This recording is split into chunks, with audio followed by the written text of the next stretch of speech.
நீங்கள்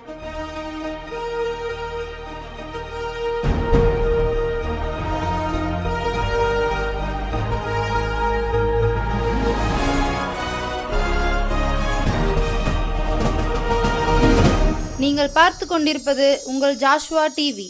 சகல ஜனங்களுக்கும் நற்செய்தி.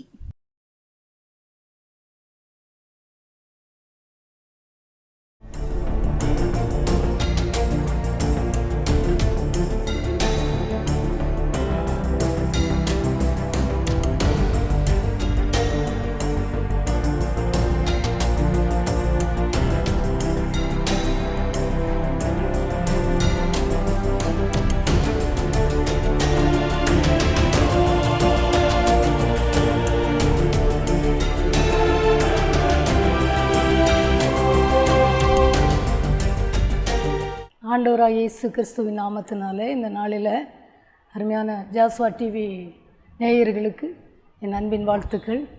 கர்த்தருடைய வார்த்தை கொடுக்கும்படியாய் கர்த்தர் எனக்கு வாய்ப்பு கொடுத்ததற்காக நான் தேவாதி தேவனுக்கு நான் நன்றி செலுத்துகிறேன். நம் ஆண்டவர் நல்லவர். இந்த நாளிலே கர்த்தர் நம்மோடு கூட பேசுவாராக. பார்க்கிற எனக்கு அன்பான என் தேவ ஜனங்களே, நம் கண்களை மூடி ஆண்டவருடைய முகத்தை நாம் பார்ப்போம். பரலோக தந்தையே உம்மை துதிக்கிறோம். நீர் எங்களோடு பேசுகிறவர் அப்பா. நீர் மாத்திரமே எங்களோடு பேசுகிறவர். மோசையோடு பேசினீர், எல்லா தாசர்களோடும் பேசினீர். இப்போவும் எங்களோடு நீங்கள் பேசுகிறீங்கப்பா. நீர் எங்களோடு பேசும், நாங்கள் கேட்கிறோம். இயேசுவின் நாமத்தில் பிதாவே, ஆமென். இந்த நாளில் கர்த்தர் நம்மோடு கூட பேசும்படியாய் தானியேல் 9ஆம் அதிகாரம் 23ஆம் வசனத்தில் தலைப்பு பார்த்தீங்கன்னா, ஆண்டவர் சொல்கிறாரு, நீ மிகவும் பிரியமானவன் என்று தானியேலை பார்த்து வேதம் சொல்லுகிறது. தூதன் சொல்கிறார், நீ மிகவும் பிரியமானவன். ஆண்டவர் இன்னைக்கு பார்க்கிற பேசுகிற நம்மை பார்த்து ஆண்டவர் சொல்கிறாரு, நீ கூட இந்த உலகத்தில் வாழ்கிற நம்முடைய வாழ்க்கையில் நீ மிகவும் பிரியமானவராய் கர்த்தருக்காக வாழ வேண்டும் என்று கர்த்தர் எதிர்பார்க்கிறார். ஒருவேளை தானியேல்கிட்ட அநேக குணாதிசயங்கள் இருந்தது. முழங்கால் படிட்டு ஜெபித்தவர், பல காரியங்களை தேவனுக்காக வைராக்கியமாய் நின்றவர். இந்த நாளில் ஒரு சிறு காரியங்களை நாம் பார்த்து அவர் எப்படி கர்த்தருக்கு பிரியமாய் வாழ்ந்தார், நாமும் கூட அப்படி பிரியமாய் வாழ வேண்டும் என்று கர்த்தர் எதிர்பார்க்கிறார். நீ பாருங்கள், நீ மிகவும் பிரியமானவன். முதலாவது அவருடைய வாழ்க்கையில் தானியேல் 1ஆம் அதிகாரத்தில் எனக்கு அன்பான நீங்கள் வாலிபர்கள் பார்த்து கொண்டிருக்கலாம், பெற்றோர்கள் பார்க்கலாம், சிறுவர்கள் கூட ஆசையோடு பார்த்து கொண்டிருக்கலாம். ஆண்டவர் இந்த நாளில் நம்மை பார்த்து சொல்கிறார். தானியேல் 1ஆம் அதிகாரம் 8ஆம் வசனத்தில், தானியேல் ராஜாவின் போஜனத்தினாலும் அவர் பானம் பண்ணும் திராட்சரசத்தினாலும் தன்னை தீட்டுப்படுத்தலாகாதென்று தன் இருதயத்தில் தீர்மானம் பண்ணிக்கொண்டு தன்னை தீட்டுப்படுத்தாதபடி பிரதானிகளின் தலைவனிடத்தில் வேண்டிக் கொண்டான். இந்த தானியேலை குறித்து வேதம் சொல்கிறது, ஒரு மாசுல்லாதவன் என்று 1ஆம் அதிகாரம் 3ஆம் வசனத்தில் எழுதியிருக்கிறது. கர்த்தருடைய வார்த்தை அப்படி எழுதியிருக்கு, மாசுல்லாதவன். இதில் எழுதியிருக்கிறது, தீர்மானம் பண்ணுறான். பாவமே அதை சாப்பிடக்கூடாது, எதை சாப்பிடக்கூடாதோ, எதை பார்க்கக்கூடாதோ, எதை கர்த்தர் விரும்பலையோ அதை அவர் விரும்பலை. அப்படிப்பட்ட தானியேல் பார்த்தீங்கன்னா, அப்படிப்பட்ட தானியேல் என்று அதில் வேதத்தில் எழுதியிருக்கிறது. இங்கே தானியேல் 9ஆம் அதிகாரத்தில் நாம் வரும்போது இந்த தானியேல் எப்படி ஜெபிக்கிறார் பாருங்கள். நீங்கள் வேதத்தை வைத்திருப்பீர்களானால் இப்பொழுது நீங்கள் எடுத்துக்கொள்ளுங்கள். 9ஆம் அதிகாரத்தில் 3ஆம் வசனத்தில் வேதம் சொல்கிறது, அங்கே வேதம் சொல்கிறது, தானியேல் மிகவும் தீர்மானம் பண்ணி இதெல்லாம் சாப்பிடக்கூடாது, இதெல்லாம் விரும்பலை, ஆண்டவர் விரும்பாததை, அந்த ஒருவேளை உலகம் பாவத்தை நோக்கி ஓடிக்கொண்டு இருக்கிறது, ஆண்டவர் விரும்பாததை அவர் செய்யவில்லை. இங்கே 9ஆம் அதிகாரம் 3ஆம் வசனத்தில் சொல்கிறார், நான் உபவாசம் பண்ணி ரட்டிலும் சாம்பலிலும் உட்கார்ந்து தேவனாகிய ஆண்டவரை ஜெபத்தினாலும் விண்ணப்பங்களினாலும் தேட என் முகத்தை அவருக்கு நேராக்கி என்று எழுதுகிறார். இங்கே 9ஆம் அதிகாரத்துக்கு நீங்கள் பார்ப்பீர்களானால், தானியேல் 9 எடுத்து வாசித்து பார்ப்போமானால், அங்கே முதலாவது என்ன செய்கிறார் பாருங்கள், உபவாசம் பண்ணி ரெட்டிலும் சாம்பலிலும் உட்கார்ந்து தேவனாகிய ஆண்டவரை ஜெபத்தினாலும் விண்ணப்பங்களினாலும் தேட என் முகத்தை அவருக்கு நேராக்கி. இங்கே ஒரு பாவ அறிக்கை பண்ணுகிறார். யாருக்காக பண்ணுகிறார் பார்த்தீங்கன்னா, அவர் என்ன சொல்கிறார்னா, பிதாக்களுடைய பாவத்தை அறிக்கை பண்ணுகிறார், ஜனங்களுக்காக அறிக்கை பண்ணுகிறார். அவர் என்ன சொல்கிறாரு? 4ஆம் வசனம் 9:4, என் தேவனாகிய கர்த்தரை நோக்கி ஜெபம் பண்ணி பாவ அறிக்கை செய்து, ஆண்டவரே உம்மில் அன்பு கூர்ந்து உம்முடைய கற்பனைகளை கைக்கொள்கிறவர்களுக்கு உடன்படிக்கையும் கிருபையும் காக்கிற மகத்துவம் பயங்கரமான தேவனே. பாவ அறிக்கை பண்ணுகிறார். எனக்கு அன்பான பார்க்கிற எனக்கு அன்பு நேயர்களே, இந்த உலகத்தில் பாவம் எங்கே பார்த்தாலும் பாவம் இருக்கிறது. எங்கே சென்றாலும் பாவம் செய்யலாம். அப்படிப்பட்ட காலத்துக்குள் நம் கடைசி நிமிஷத்திற்குள் வந்திருக்கிறோம். இங்கே தானியேல் பாவ அறிக்கை பண்ணுறார் பாருங்க. அவர் எப்படி சொல்கிறார் பாருங்களேன். 9ஆம் வசனத்தில் சொல்கிறாரு. இங்கே அறிக்கை என் பாவ அறிக்கை செய்து ஜெபம் பண்ணி, அப்படி 4ஆம் வசனம் சொல்கிறது. 9ஆம் வசனம் சொல்கிறது, அவருக்கு விரோதமாய் அவர் சொல்கிறார், அவருக்கு விரோதமாய் நாங்கள் கலகம் பண்ணி அவர் தீர்க்கதரிசிகளாகிய தம்முடைய ஊழியக்காரரை கொண்டு எங்களுக்கு முன்பாக வைத்த அவருடைய நியாயப்பிரமாணங்களின்படி நடக்கத்தக்கதாக நாங்கள் அவருடைய சத்தத்துக்கு செவி கொடாமற் போனோம். தீர்க்கதரிசிகள் சொன்னதை நாங்கள் கேட்கலை அப்படின்னு சொல்லி அறிக்கை பண்ணுறார். ஆலயத்தில் சொன்னதை, கர்த்தருடைய வார்த்தையை நாங்கள் அதை அது எப்படி சொல்கிறார் பாருங்களா. அவர் தீர்க்கதரிசிகளாகிய தம்முடைய ஊழியக்காரரை கொண்டு எங்களுக்கு முன்பாக வைத்த நியாய பிரமாணங்களுக்கு நாங்கள் நடக்கத்தக்கதாக நாங்கள் அவருடைய சத்தத்திற்கு செவி கொடாமற் போனோம் என்று பாவறிக்கை பண்ணுகிறார். இந்த நாளில் கூட பாவம் செய்யாதவர்கள் ஒருவரும் இல்லை. ஆனால் வேதம் சொல்கிறது, பாவம் செய்கிற ஆத்துமா சாகவே சாகும் என்று வேதம் சொல்கிறது. ஒருவேளை பாவத்திலே நாம் வாழ்ந்து கொண்டே இருப்போமானால் நம் ஆத்துமாவும் மரித்துவிடும், நம் ஆவியும் மரித்துவிடும். இங்கே எனக்கு அன்பான பெற்றோரே, இந்த நாளில் நம் தீர்க்கதரிசி சொல்கிறதையும் கேட்குற, வேதம் சொல்கிறதையும் ஆண்டவர் சொன்னதையும் கேட்குறது இல்லை. இன்றைக்கி நம்ம மன்னிப்பு கேட்க போகிறோம். ஆண்டவர்கிட்ட கேளுங்க. ஏன் அவன் பிரியமானவன் என்று பெயர் பெற்றார் தெரியுமா? பாவம் செய்யாத ஒரு தீர்க்கதரிசி இங்கே சொல்கிறாரு, நாங்களாம் பாவம் செய்தோம். பிதாக்களுடைய பாவத்தை, ஜனங்களுடைய பாவத்தை, தேசத்தின் பாவத்திற்காக அவர் மன்னிப்பு கேட்கிறார்.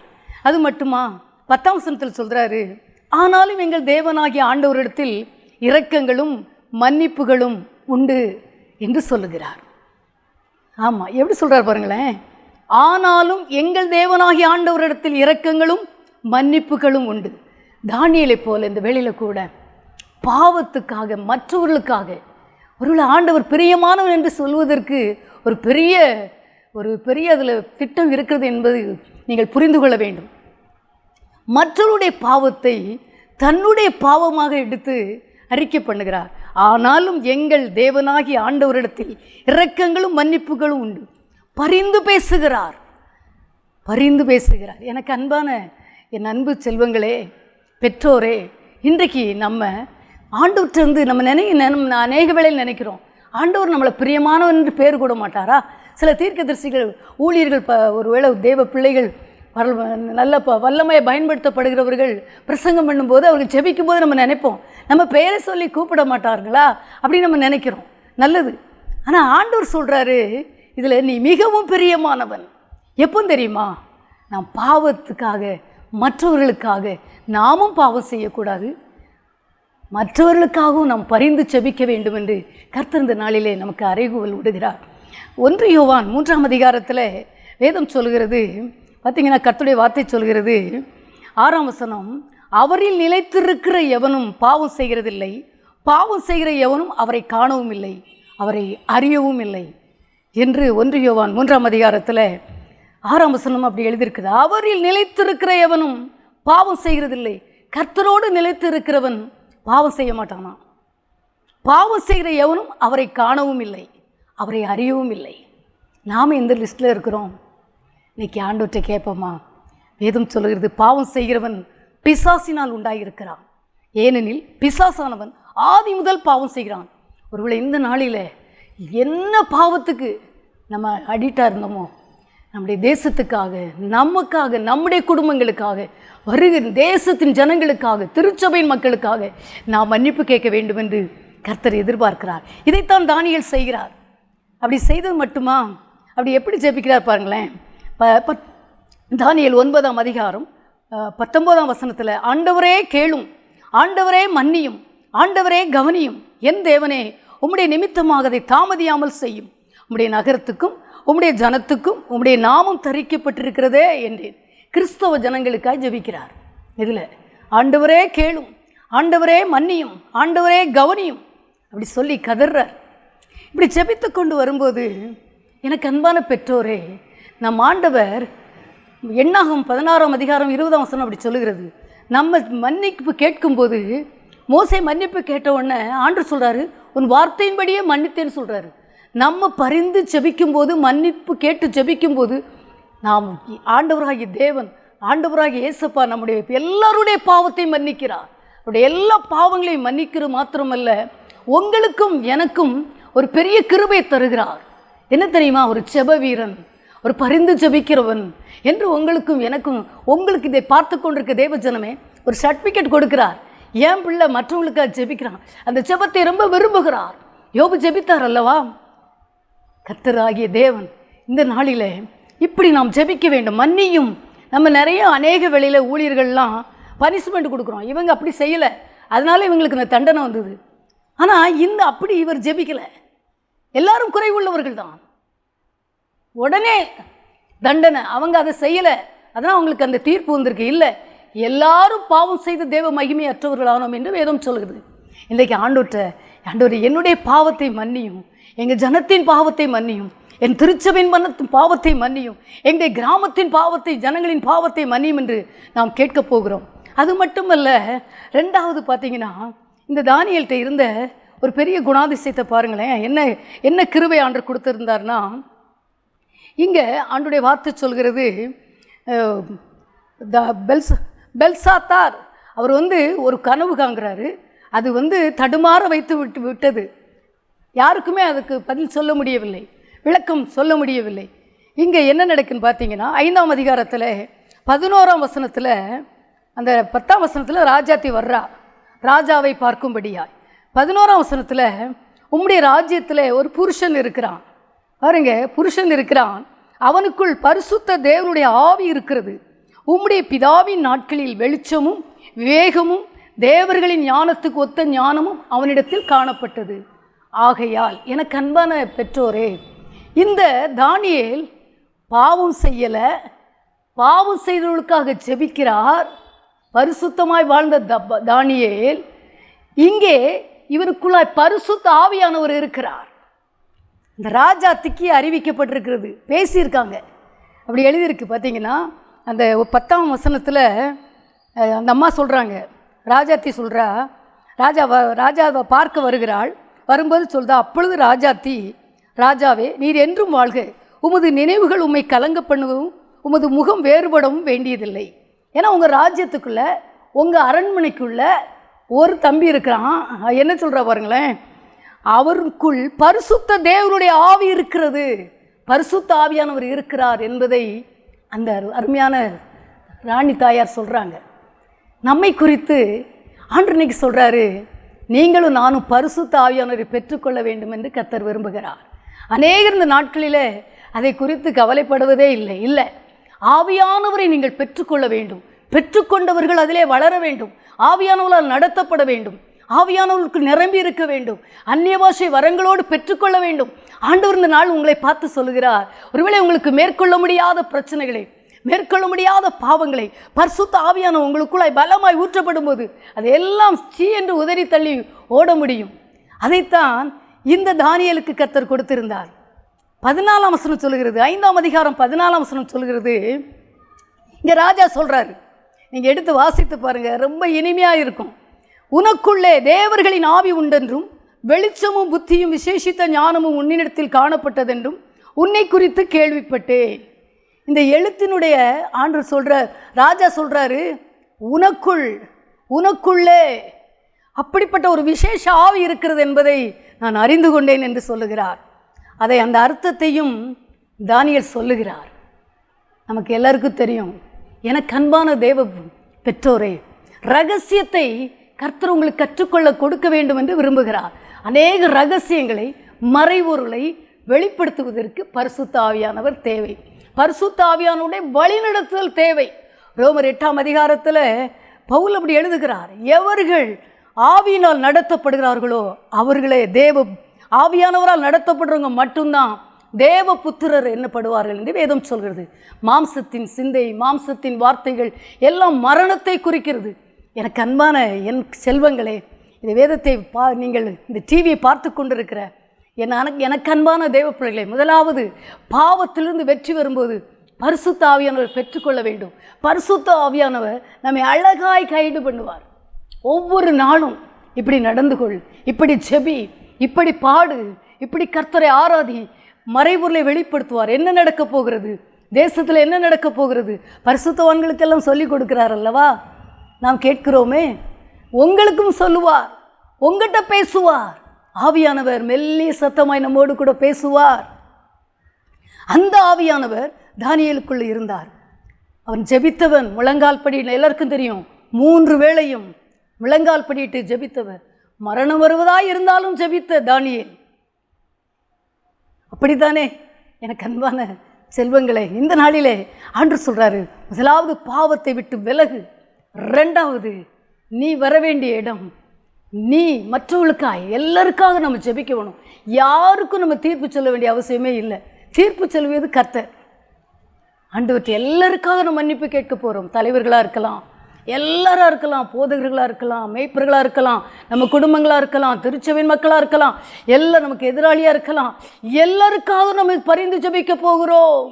பரிந்து ஜெபித்த ஆபிரகாம், பரிந்து ஜெபித்த நம்ம இயேசுப்பா, இங்கே இவரும் அப்படித்தான் ஜெபிக்கிறார். 9ஆம் அதிகாரத்தில் பரிசுத்த ஆவியானவரால் வழிநடத்தப்படுகிறார். அந்த எழுத்தை ராஜாவுக்கு எழுத்து, அந்த சுவரில் எழுதப்பட்ட எழுத்தை மறைபொருளை வெளிப்படுத்தினதும் தானியேல் தான். ஆமாம், மட்டிட்டு முடிவு உண்டாக்குவார் என்று அதை சொல்லுகிறார். இப்படி தான் பாருங்க, ஆண்டவர் அப்படிப்பட்ட மறைபொருளை 5ஆம் அதிகாரத்தில் அப்படி எழுதியிருக்கிறது. எனக்கு அன்பான தேவஜனமே, 3வது ஆண்டவர் சொல்கிறார். பார்த்தீங்கன்னா நமக்கு என்ன சொல்கிறாருன்னா, அந்த 2வது கடைசியில் பார்த்தீங்கன்னா 25ஆம் வசனம், எழுதப்பட்ட எழுத்து என்னவென்றால் மெனே மெனே தெக்கேல் உப்பார்சீன் என்பதே. இந்த வசனத்தின் அர்த்தமாவது, மெனே என்பதற்கு தேவன் உன் ராஜ்யத்தை மட்டிட்டு அதற்கு முடிவுண்டாக்கினார் என்றும், தெக்கேல் என்பதற்கு நீ தராசிலே நிற்கப்பட்டு குறைய காணப்பட்டாய் என்றும், மட்டிட்டு முடிவுண்டாக்குவார் என்பதை ஒரு ராஜாட்ட போய் மறைபொருளை வெளிப்படுத்துகிற பரிசுத்த ஆவியானவர் தானியேலுக்குள் இருந்தார். உங்களுக்கு கூட ஆவியானவர், நீங்கள் ஆவியானவற்றை கேளுங்க. ஆண்டவரை என்னை ஆவியானவரால் நிரப்புங்கன்னு கேளுங்க. இன்றைக்கு அதுக்கு கொஞ்சம் உபவாசம் போடுங்க.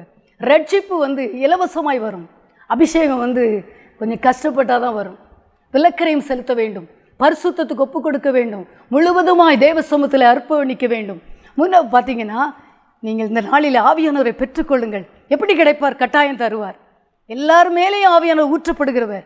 ஒருவேளை பார்த்தீங்கன்னா தானியேல் வேத வசனம் சொல்லுகிறது, இந்த நாட்களில் அப்படி வாழ முடியுமா, பாவம் செய்யாமல் வாழ முடியுமா அப்படின்னு நீங்கள் நினைக்கலாம். வேதம் சொல்கிறது, ஏசாயா 48ஆம் அதிகாரம் 14ஆம் வசனம் சொல்கிறது, நீங்கள் எல்லாரும் கூடி கேளுங்கள், கர்த்தருக்கு பிரியமானவன் அவருக்கு சித்தமானதை பாபிலோனிலும் செய்வான்.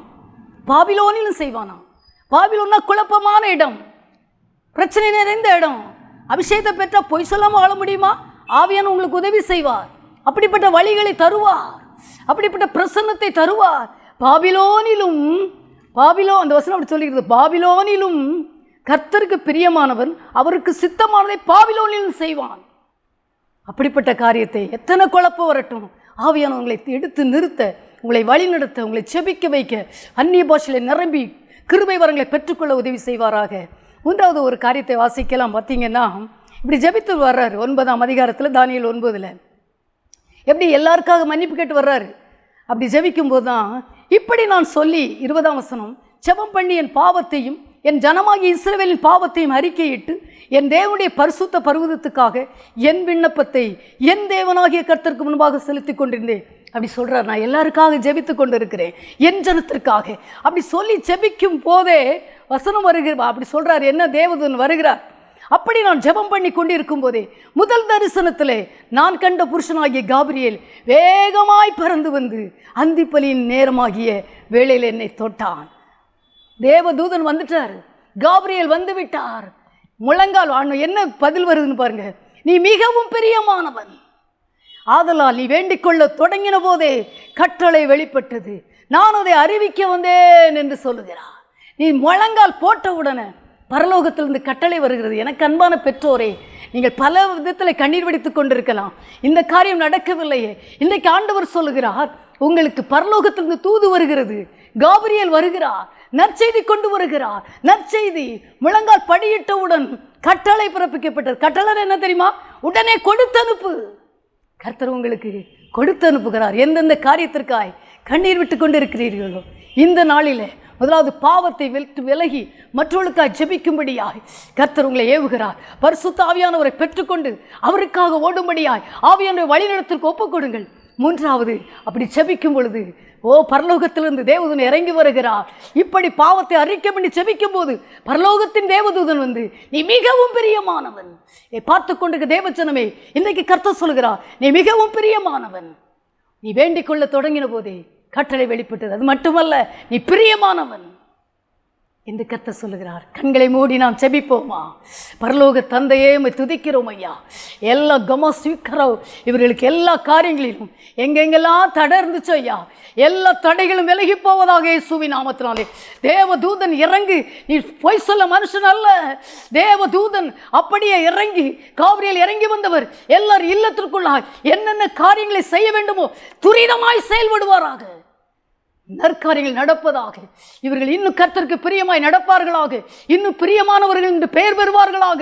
இவர்கள் குடும்பங்கள், திருச்சபையின் மக்கள் எல்லாரையும் பிரியமானவர்கள் என்று முத்திரை போடுவீராக. பார்க்கிற ஒவ்வொருவரையும் ஆசீர்வதிப்பீராக. நெற்றிலே அடையாளம் போடுவீராக. ஆசீர்வதிப்பீராக. இந்த அனுபவத்தை இவர்கள் அனுபவிப்பார்களாக. இயேசுவின் நாமத்தில் ஜெபிக்கிறோம் நல்ல பிதாவே, ஆமென்.